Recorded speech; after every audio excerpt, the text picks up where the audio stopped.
धन्यवाद बच्चों। इस चौथे और अंतिम वीडियो में नाना साहब की पुत्री मैना देवी को भस्म कर दिया गया, यह पाठ समाप्त किया जाएगा। एक बार फिर से मैं सारांश कहानी का थोड़ा सा बता दूं कि 1857 में जो पहली लड़ाई शुरू हुई थी अंग्रेज़ों के खिलाफ, आज़ादी की लड़ाई, उसमें नाना साहब धुंधु पंत सबसे अग्रणी थे, आगे थे। और जब अंग्रेज़ों से हार कर वो भागने लगे तो अपनी पुत्री को घर पर ही छोड़ दिया अपने महल में और खुद भाग गए। उसके बाद वहाँ अंग्रेजी सेना आती है, उसका जनरल हे जो सेनापति आता है अपने सैनिकों के साथ, उनके महल को गिराने का प्रयास करता है। तब तक वहाँ लड़की आ जाती है जो नाना साहब की पुत्री थी मैना, और कहती है, प्रार्थना करती है कि यह जो जड़ पदार्थ है इसने आपका क्या बिगाड़ा है, संभव हो तो इसे छोड़ दीजिए, क्योंकि जो आप जिसको दोषी मानते हैं वो तो नाना साहब है। ये जड़ पदार्थ जो घर है या महल है, इसने क्या बिगाड़ा है।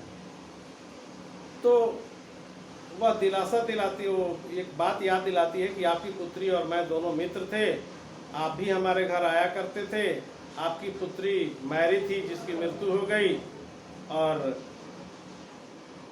हम दोनों मित्र थे, तो इस लिहाज से भी अगर चाहे तो इस मकान को बचा सकते हैं। जब ये बात जनरल हे को पता चला तो उसने कहा कि ठीक है, मैं कोशिश करूँगा, लेकिन इसके लिए मुझे अपने सीनियर से परमिशन लेना पड़ेगा।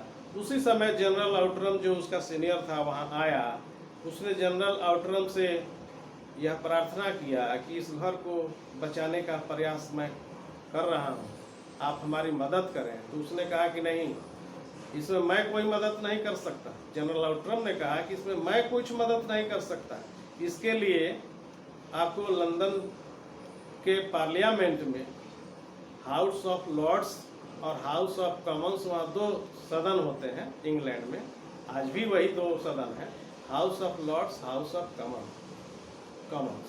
तो हाउस ऑफ लॉर्ड्स से वहाँ परमिशन लेना होगा, या लॉर्ड कैनिंग से परमिशन लेना होगा जो कि वायसराय हैं। तो वहाँ तार भेजा गया। तार जब वहाँ पहुँचा तो वहाँ के हाउस ऑफ लॉर्ड्स में उस पर चर्चा हुई और जनरल हे की खिल्ली उड़ाई कि कैसा यह सेनापति है कि एक महाराष्ट्रीयन लड़की पर मोहित होकर के उसके घर को बचाने का प्रयास कर रहा है, जबकि हम लोग आदेश दे चुके हैं कि नाना साहब का एक एक पदार्थ जो है वो खत्म हो जाना चाहिए। खिल्ली उड़ाई गई। उसके बाद से आदेश आया कि नहीं, नाना साहब का एक भी चीज़ बचना नहीं चाहिए, सब कुछ खत्म कर देना है। फिर जनरल आउटरम आता है, सेना लेकर के आता है, तोप से गोले बरसाते हैं और उस प्रासाद, उस महल को गिरा दिया जाता है। उस महल के ढेर पर बैठ कर के एक दिन उनकी पुत्री, नाना साहब की पुत्री मैना रात में रो रही है। उसी समय जनरल आउटरम की सेना आती है, उस लड़की को गिरफ्तार करके ले जाती है और ले जाकर उसे आग के हवाले कर दिया जाता है, आग में जला दिया जाता है। तो यहाँ कहानी का अंत हो जाता है। और उस समय महाराष्ट्रीय इतिहासवेता महादेव चिटनिस के अखबार में लिखा गया, क्या लिखा गया मैं पढ़ देता हूँ। कल कानपुर के किले में एक भीषण हत्याकांड हो गया। नाना साहब की पुत्री एकमात्र कन्या मैना धधकती हुई आग में जलकर भस्म कर दी गई। भीषण अग्निकांड में शांत और सरल मूर्ति उस अनुपमा बालिका को जलती देख करके सब ने उसे देवी समझकर प्रणाम किया। यानी आज़ादी की पहली लड़ाई में नाना साहब और उनकी पुत्री ने बहुत योगदान दिया, और अंत में नाना साहब की पुत्री ने तो अपना बलिदान भी दे दिया आज़ादी की लड़ाई के लिए।